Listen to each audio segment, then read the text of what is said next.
warahmatullahi wabarakatuh. Halo teman-teman, kembali lagi bersama saya Syarifatul Hilmia di channel YouTube saya. Ya, di sini setelah kemarin saya menjelaskan tentang apa itu ilmu pendidikan Islam, kali ini saya mendapatkan tugas dengan tema hukuman dan ganjaran dalam pendidikan Islam. Oke, sebelum kita lanjut ke penjelasannya, kalian jangan lupa untuk like, comment, and subscribe my YouTube channel. Oke teman-teman, sebelumnya saya dan teman-teman saya telah menyelesaikan sebuah makalah yang berjudul Hukuman dan Ganjaran dalam Pendidikan Islam.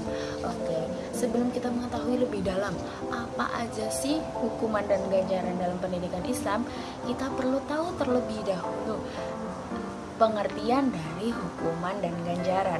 Oke, kita mulai dari hukumannya. Pertama yaitu hukuman. Hukuman itu merupakan sebuah alat pendidikan represif yang tidak menyenangkan. Nah, jadi biasanya itu tidak menyenangkan. Hukuman ini boleh dilakukan apabila teguran dan peringatan belum mampu untuk mencegah peserta didik untuk melakukan pelanggaran-pelanggaran. Maka dalam hal ini diberikan hukuman. Jadi diperbolehkan memberikan hukuman ketika teguran dan peringatan sudah diabaikan.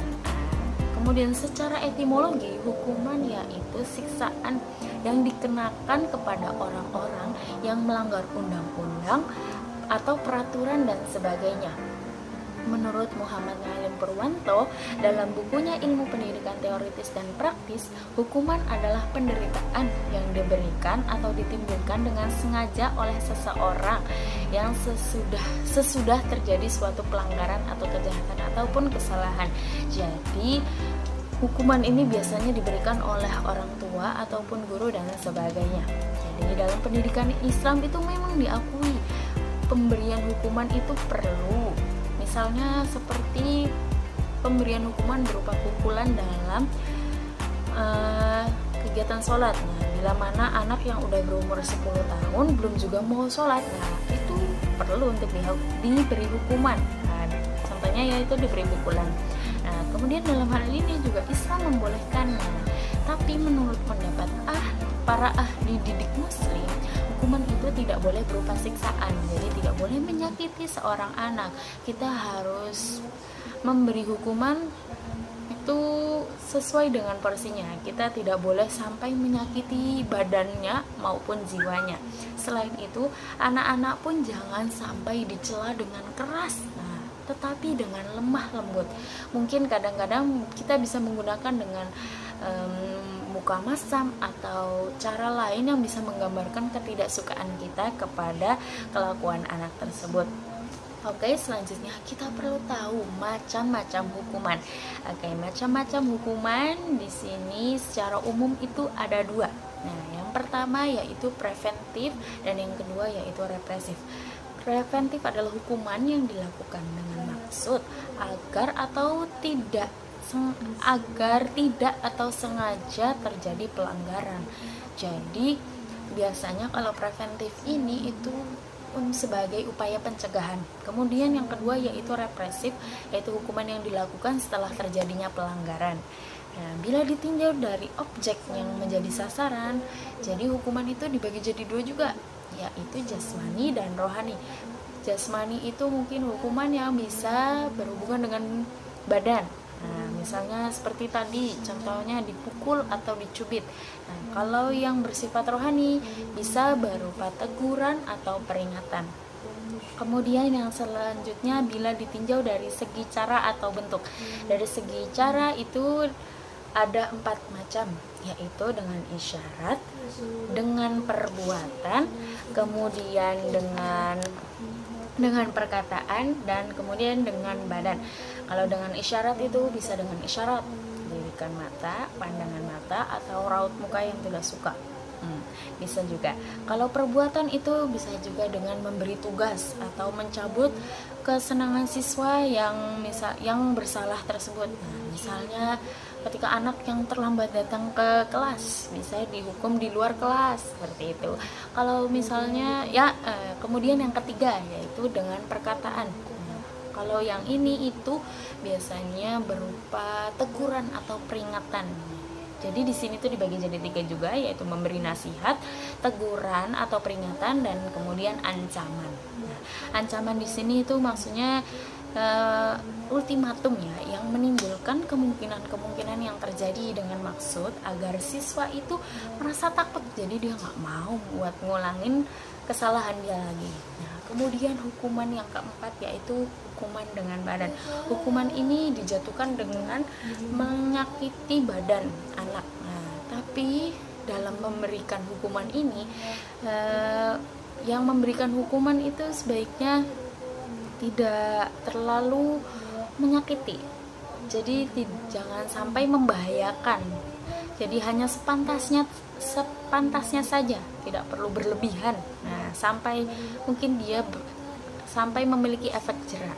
Nah, tapi jangan sampai menyakiti badannya. Ya, hukuman ini tidak mendorong karena hukuman ini jika terlalu keras, ini tidak mendorong siswa untuk berbuat sesuai dengan kesadarannya.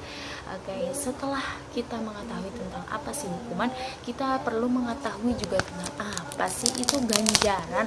Nah, ganjaran dalam Kamus Besar Bahasa Indonesia adalah hadiah sebagai pembalasan jasa. Menurut Muhammad Ngalim Purwanto dalam bukunya Ilmu Pendidikan Teoritis dan Praktis, ganjaran adalah sebagai alat untuk mendidik anak supaya anak dapat merasa senang atau karena perbuatan dan pekerjaannya mendapat sebuah penghargaan. Jadi, ganjaran adalah perlakuan menyenangkan yang diterima seseorang sebagai konsekuensi logis dari perbuatan baik atau prestasi baik yang telah dicapainya atau telah ditampilkannya. Ya, setelah kita tahu bahwa jadi ganjaran ini itu dapat memberi motivasi kepada anak jadi agar lebih berprestasi lagi. Setelah kita tahu pengertiannya, kita juga perlu tahu macam-macam dari ganjaran. Ganjaran di sini dibagi menjadi 4, yaitu pujian, penghormatan, hadiah, dan tanda penghargaan.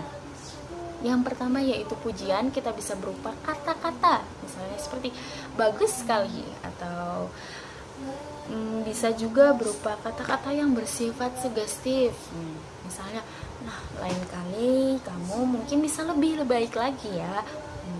Selain itu, pujian juga bisa berupa isyarat, misalnya dengan mengacungkan jempol atau bertepuk tangan ataupun menepuk pundak. Kemudian penghormatan itu dibagi jadi 2, yaitu penobatan dan pemberian kekuasaan. Penobatan itu misalnya anak dipanggil ke depan, jadi dilihat sama teman-temannya yang banyak.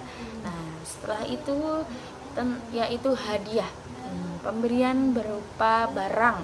Nah, biasanya ini berupa alat-alat tulis atau makanan atau apapun itu yang biasanya disenangi oleh anak.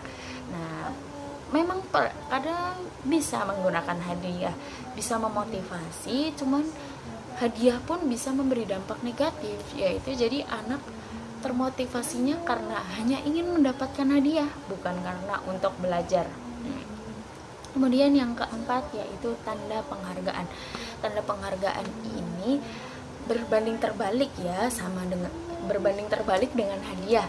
Jadi kalau hadiah tadi itu memberikan sesuatu, kalau tanda penghargaan memang memberikan sesuatu, tapi tidak dinilai dari segi kesan atau nilai harganya. Jadi ini biasanya juga disebut ganjaran simbolis. Nah, di sini biasanya bisa berupa sertifikat atau piala atau tanda penghargaan lainnya.